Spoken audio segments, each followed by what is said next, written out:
If the world stopped telling you what to do, would you still know where to go? You were born into a world where everything was already decided for you. Society, silently and methodically, handed you a map. Grow up, study hard, work, earn, spend, and joy will follow. You were promised that the more you accomplish, the happier you'll become. That technology and convenience would free you from suffering, and global connection would free you from loneliness. But time passed, and something strange happened. You got it all, and yet you feel empty. That emptiness doesn't arrive like a storm. It creeps in during those quiet moments when the screen goes black and you're left alone. Silence, once neutral, now feels heavy. Because behind the hum of likes, deadlines, and constant scrolling lies a brutal truth. You've become a cog in a machine that never sleeps. It doesn't ask if you're happy. It only checks if you're still operational. This entire system is built around one core principle. You are a resource. Your value is not measured by wisdom, kindness, or depth, but by efficiency.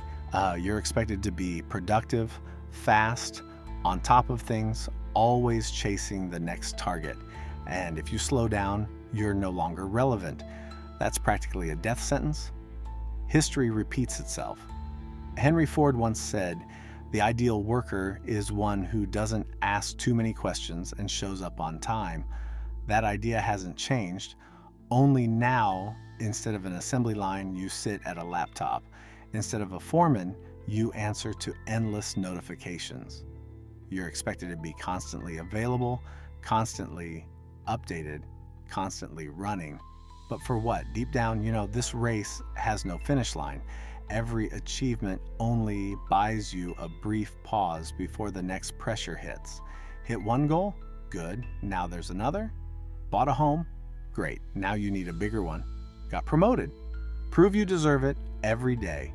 Happiness has become a tool of control. Because the moment you genuinely feel content, you stop buying. You stop running, and that makes you dangerous. The system cannot manipulate someone who wants nothing more. Remember how Albert Camus said, "The only serious philosophical question is whether life is worth living." That's not a cry of despair, it's a call to awareness.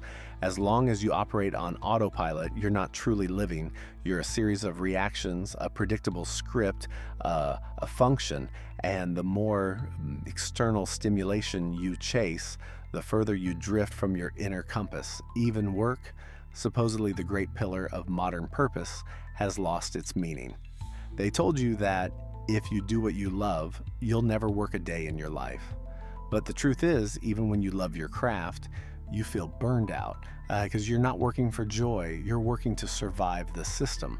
Think of Steve Jobs, who, near the end of his life, said, "Being the richest man in the cemetery doesn't matter to me. You work to spend. You spend to escape. You escape to avoid feeling the weight of your own dissatisfaction." It's a vicious loop, and the faster you spin inside it, the deeper the void grows. But this isn't a story of defeat. This is the first chapter of waking up. Real freedom doesn't begin with revolutions in the streets. It begins with quietly refusing the script. Stop viewing yourself as a product. You are not a brand, not a number, not an asset. You are a living being with the right to pause, to rest, to be unproductive in a world that worships speed. That is your rebellion. Ask yourself the question millions avoid. If no one was watching, if no one was judging, who would I be? The answer won't come immediately. First comes fear, because beneath all the layers of social masks, you've long forgotten your real self. But it's in that raw, terrifying silence where the journey begins. That's where personal sovereignty is born, the kind that frees you from expectations, from fabricated dreams, from the treadmill of constant striving. And that's when the first real sign of inner freedom appears, the ability to stop, not out of fear, but out of awareness, because motion isn't always progress. Sometimes motion is just a sophisticated form of escape, Have you noticed how the harder you try to control everything, the more anxiety takes over? From the beginning, you were taught one core idea. If you gather enough information, make the right plans, and stay ahead of the curve, you can avoid failure, predict outcomes, and control life like a blueprint. But there's a harsh truth they never told you. Control is fiction. Beautifully wrapped, carefully implemented, and terrifyingly effective. Because as long as you believe you're in control, you're easier to control. You think you're making choices, what to watch, what to eat, what to aim for. But look closer. Your preferences have been pre-designed. Recommendations, trends, suggestions, they creep in silently. The more freely you choose, the more disconnected you become from your true self. This isn't just manipulation, it's a slow dehumanization. You're no longer seen as a person, but as a user, a data set. Your emotions, desires, and weaknesses are now commodities. Platforms know what you want before you do, and they exploit it. Here lies the paradox. In the digital age, we have more information than ever before, and yet we've never felt so lost. We've been blinded by the glow of screens and stripped of direction. We've outsourced our instincts, and now we're terrified of being alone with our own mind. Philosopher Alan Watts once said that life is like swimming. Try to grip the water and you sink.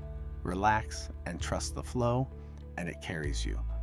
But today's human clutches at everything, obsessed with control, we unknowingly fuel our own collapse. How many times have you planned every detail only to watch everything unravel? How often have you divided your life into blocks, work, rest, goals, checklists, as if you were managing a machine, not living a life? But life doesn't ask for permission. It doesn't wait until you're ready. It just happens. And the pattern is clear. The more you try to control, the more fear grows. Because control is your response to uncertainty, to the fear of making a mistake, of failing, of being invisible, of being left behind.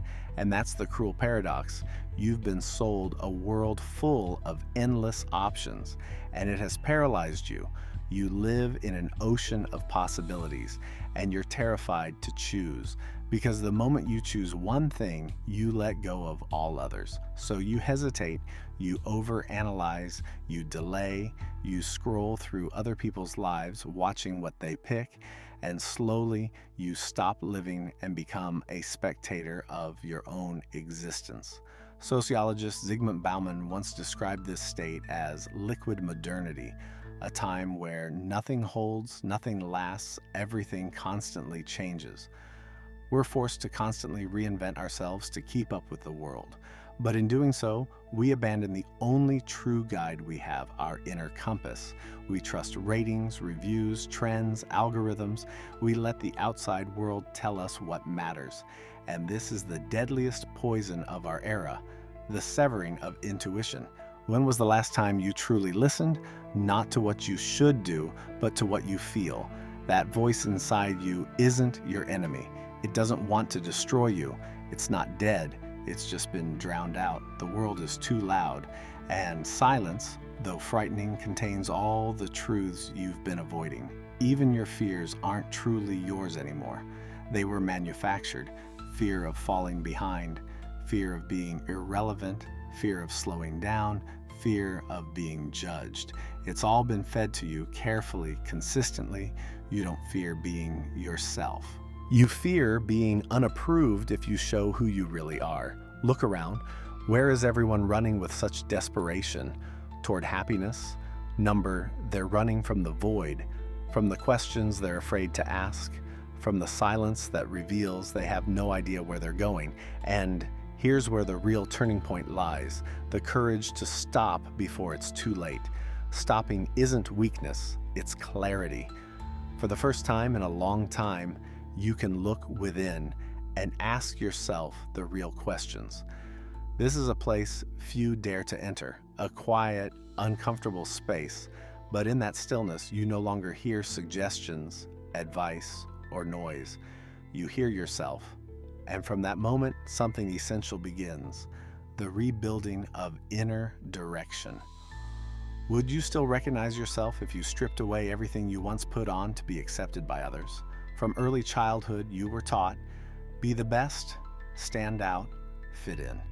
First, through grades, then through appearance, later through status, income, and achievements.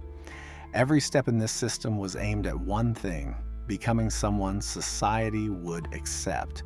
Not who you are, but who you should be. That's how your false identity was built, unconsciously, yet deeply ingrained. You didn't choose who to become. You simply adapted to parental expectations, to trends, to the fear of rejection. And over time, you began to believe that this version of you was real. You started playing a role for so long and so convincingly that you forgot where the mask ends and your true self begins. You are not your job, not your degree, not your accomplishments, not your appearance, and you are most definitely not the number of likes, followers, or comments you get. But the system did everything it could to make you believe that's exactly where your value lies, because an authentic person cannot be controlled, but a role can be edited, marketed, compared, quantified, and used. Take a look at the past. Friedrich Nietzsche, an outcast in his own time, refused to play by the rules. He was dismissed, mocked, misunderstood, but he wrote, "Become who you are, not who you should be, not who they expect, but the one who hides beneath all the noise." The false identity doesn't just distance you from your truth, it destroys you from within. That's why you feel a fatigue that no amount of rest can heal. It's not physical exhaustion, it's existential depletion. Living a life that's not yours wears you down far more than hard work ever could. You smile when you're falling apart. You say everything's under control when chaos brews inside. You chase someone else's definition of happiness without ever asking if it's your own. You're so afraid of rejection that you betray yourself a little more every single day. But here's the truth. A role might get you applause, but it will never bring you peace. Because when the lights dim, when the screen turns black, when the audience is gone, you're left with who you really are. And that inner voice you've long tried to silence begins asking questions you can't escape. Who am I? Who am I living for? Why do I feel so empty despite everything I've achieved? That is the crisis point, but it's also where your rebirth begins. Understand this. You're not obligated to conform. You don't have to play the part. You can and must be yourself, even if others disapprove, because only then will you experience true dignity, not based on admiration, not reliant on numbers, but rooted in the unshakable sense of being whole. But there's a deeper level still, emotional dependency on external recognition. We all want to be seen. That's human. But when your worth depends on being approved, liked, or validated, it's no longer a desire, it's psychological captivity. This is how people become prisoners. They don't do what they truly want, they do what gets applause. They don't speak what they truly believe, they say what's safe. They don't live for themselves, they live for reaction. The more you rely on approval, the easier you are to manipulate. Marketers, influencers, corporations, they know this. They feed you tiny doses of validation to keep you obedient, to shape you, to bend you. And the more you comply, the weaker your inner foundation becomes. Radical liberation begins with detaching from that dependence, with silence, with pause, with the question, if no one's watching, what would I do? What would I choose? What would I say? Imagine a stage. There's no audience, no applause, no critics, just you standing there alone. No role, no script, no expectations. What would you say? Who would you be? That is the essence of freedom. Not doing what you want for others to see, but doing it even when no one sees. Why are you still seeking comfort when it's time to seek meaning? Look around you carefully. You live in an era where adults, outwardly successful, remain emotionally trapped in adolescence. They make important decisions, drive cars, run companies, yet they cannot endure solitude, don't know who they truly are, and can't cope with anxiety without external support. Why? Because society has done everything to prevent you from truly growing up. Maturity is not about age. It's the ability to connect with yourself, to experience pain without running away, to face your fears without losing yourself. But from childhood, you were conditioned to think otherwise. Any discomfort is a threat and therefore must be quickly suppressed. Distract yourself, escape, consume. The modern world is designed so that you are always busy, so you never have time to stop and think. Because if you stop, if you pause, you'll begin to ask questions. And if you start asking questions, you may see just how absurd everything around you truly is. You shouldn't feel pain. There's a solution for that. TV shows, shopping, endless news feeds, instant gratification. You're not allowed to face your inner emptiness. It's quickly filled with digital noise. The moment you sense something is wrong, immediate relief is offered. But this isn't a cure. It's a way to keep you in a state of dependency. This is the infantilization of the adult, turning him into an eternal consumer of comforts. It's not about weakness, it's that we've been raised this way. We weren't taught to sit with our pain, to look inward, to endure the pause. We were taught to fix it immediately, to entertain ourselves, to escape immediately. But it is precisely in that pain where adulthood begins. Think of Carl Jung, one of the greatest psychologists of the 20th century. He said, "It is not possible to become enlightened by imagining figures of light. Awareness comes through confronting the shadow." To put it in simpler terms, if you don't descend into your dark corners, you'll never become whole. You've been made emotionally dependent on external stimulation because a mature person is dangerous. He can step out of the matrix. He won't run after the next goal just because it's expected. He'll pause, and the system fears that more than anything, we live in an era where everything is under control, except for the most important thing, the meaning of life.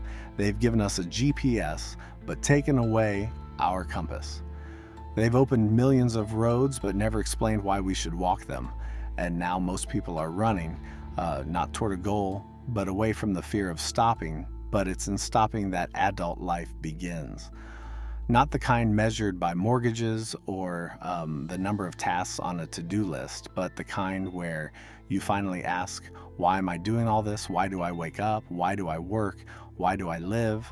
And here's the painful truth. The answer may not come immediately. You begin to feel anxiety, emptiness, restlessness. But these are not enemies. They are friends, if you are ready to listen to them. They have come not to destroy you, but to awaken you. Every time you feel like something's off, don't run away, don't mute it. Stop, sit with it, ask, what is hurting right now? What am I afraid of? What am I avoiding? In that moment, you are no longer a child looking for comfort, but an adult ready to take responsibility for your state, your choices, your life. But be prepared. This is a solitary path. Because most people continue living in their sleep. They fear silence, they fear the pause, they fear the truth. They keep running. But you, if you dare, will begin to walk. Slowly, but honestly.